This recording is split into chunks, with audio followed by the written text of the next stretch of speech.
শুক্রবার মানে আমাদের জন্য স্পেশাল একটা দিন। তার জন্য আবার স্পেশালভাবে নতুন নতুন পদ রান্না করলে আরও স্পেশাল হয়ে যায়। দেখেন এখানে আমি 7 রকমের ভর্তা তৈরি করলাম, সাথে হাজব্যান্ডের জন্য আরও একটা স্পেশাল রান্না করলাম। চলেন মূল রেসিপিতে যাওয়া যায়। আসসালামু আলাইকুম। এখানে চাপা শুটকি নিয়ে নিলাম, মলা শুটকি সবগুলো পানিতে ভিজাই দিলাম। তারপর হচ্ছে পটল, তারপর হচ্ছে চিংড়ি শুটকি, এগুলো শুকনো মরিচগুলো আমি ভেজে নিচ্ছি। দেখেন এখানে মসুর ডাল সিদ্ধ করতে দিয়ে দিলাম। তারপরে এগুলো সব পরিষ্কার করানো শেষ। এখন দেখেন কতটা সুন্দর করে পরিষ্কার করছি, আবার গরম পানি দিয়ে ধুয়ে ফেলছি।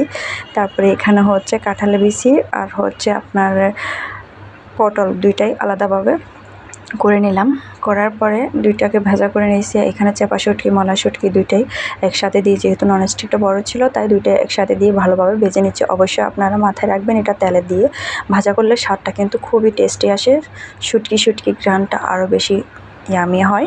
এখানে চিংড়ি শুটকিগুলোও আমি খুব সুন্দর করে তেলের মধ্যে ভেজে করে নিচ্ছি। অবশ্যই এখানে একটু তেল দিয়ে ভালোভাবে ভেজে নিচ্ছি। দেখেন কতটা সুন্দরভাবে ভেজে নিচ্ছি।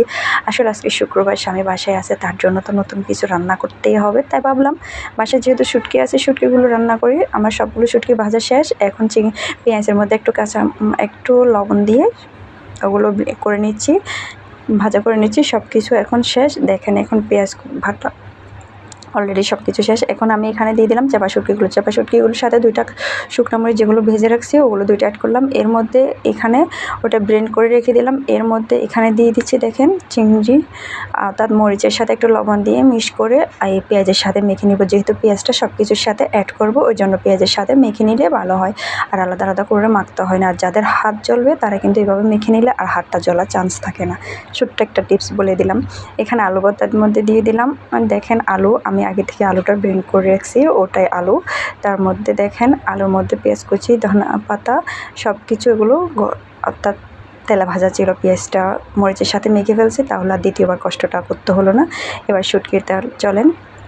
এটা হচ্ছে কাঁঠাল বিচি, এই দেখেন এক এক করে সবগুলো মিহি করে রাখছি। এদিকে পেঁয়াজের সাথে মরিচটাও অ্যাড করা, এদিকে আবার শসা ভর্তা না হলে কি চলে এগুলোর সাথে।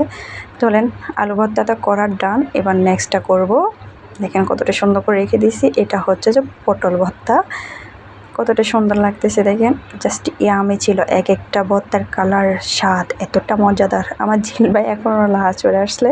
যদিও খাওয়া দাওয়া শেষ, তারপরে ভিডিওটা রেকর্ডিং করতেছি। খুবই মজাদার হয়েছে আলহামদুলিল্লাহ। প্রথমবার চেষ্টা করে এতটা মজা হয়েছে জাস্ট বলার মতো না। এটা হচ্ছে পটল ভর্তা। 3টা পটল নিয়েছিলাম, বেশি নিয়ে নেয়, একটু একটু করে। এটা হচ্ছে যে বলেন তো কাঁঠাল বিচি। কাঁঠালের দিন তো চলে যাচ্ছে ভাই, কাঁঠাল ভর্তাটা খাবেন না? দেরি করেন না, তাড়াতাড়ি খাইয়ে নেন। কাঁঠাল ভর্তার সাথে এখানে পেঁয়াজ কুচি, অর্থাৎ পেঁয়াজ শুকনো মরিচ যেটা মেখে রাখছিলাম ওটা, আর হচ্ছে যে তেজপাতা, একটু করে লবণ, একটু করে সরষের তেলটা অ্যাড করতে হবে। ভর্তাতে কিন্তু সরষের তেলটা ইউজ করলে ভর্তার স্বাদটা আরও দ্বিগুণ হয়ে যায়। দেন এটা দুইটা ডান। দেখেন এখানে 2টা ডান, আগে একটা আলু ভর্তা করছি, 3টা ডান হয়ে গেছে।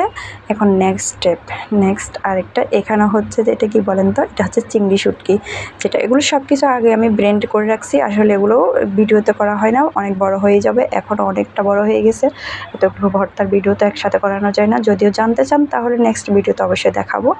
তারপরে দেখেন এখানে সবগুলো আগের মতো সেম প্রসেস নিয়ে আমি সব কিছু একসাথে করে মেখে নিচ্ছি। কতটা ইজিভাবে, শুটকি 3 রকমের শুটকি ছিল। এই যে একটা চিংড়ি শুটকি, এখন করব হচ্ছে মলা শুটকিটা। এই যে মলা শুটকিটা কালারটা জাস্ট অসাম হাসছে। দেখেন কতটা ভালো লাগতেছে, আমার তো দেখি খুবই লালা চলে আসছে। আগে সরষের তেলটা দিয়ে দিলাম, তারপর দিয়ে দিলাম হচ্ছে পেঁয়াজ। দেখেন পেঁয়াজ আর শুকনো মরিচের পেস্টটা, তারপরে দিয়ে দিচ্ছি হচ্ছে ধনেপাতা, লবণ। জাস্ট মাখাটা কমপ্লিট। নেক্সট স্টেপ, আপনারা কিন্তু ব্লেন্ডার জারে ব্লেন্ড করলে হালকা একটু পানি দিয়ে প্রতিটা স্টেপকে ব্লেন্ড করতে হবে, তাহলে মিহি করে হবে। আর শিলপাটায় বাটতে পারেন, কোনো সমস্যা নেই, আপনাদের ইচ্ছা মতো। তারপর এটা হচ্ছে লাস্ট ওয়ানটা হচ্ছে দেখেন এটা চাপা শুটকিটা, জাস্ট 4টা চাপা শুটকি, এগুলো দেখেন সবগুলো কতটা সুন্দরভাবে মেখে নিচ্ছি। যদিও একটু একটু, 2জন মানুষ একটু একটু করেই তো এনাফ হয়ে যায়, তাই না? বাচ্চা তো আর এগুলো খাবে না, তাই আমাদের 2জনের জন্য সবগুলো একটু একটু করে তৈরি করা। আলহামদুলিল্লাহ, কেমন লাগছে আপনাদের কাছে সবাই জানাবেন। আর লাস্ট হচ্ছে যে টমেটো, শসা আর হচ্ছে গাজর কুচি, তার মধ্যে হচ্ছে যে পেঁয়াজ, শুকনো মরিচের পেস্টটা ওটা, আর একটু ধনেপাতা, একটু লবণ, একটু সরষের তেল। দেন হয়ে গেল আমার শসা টমেটো সব কিছুর ভর্তা। মিক্স ভর্তা আর কি, যেটাকে আমরা বলে থাকি।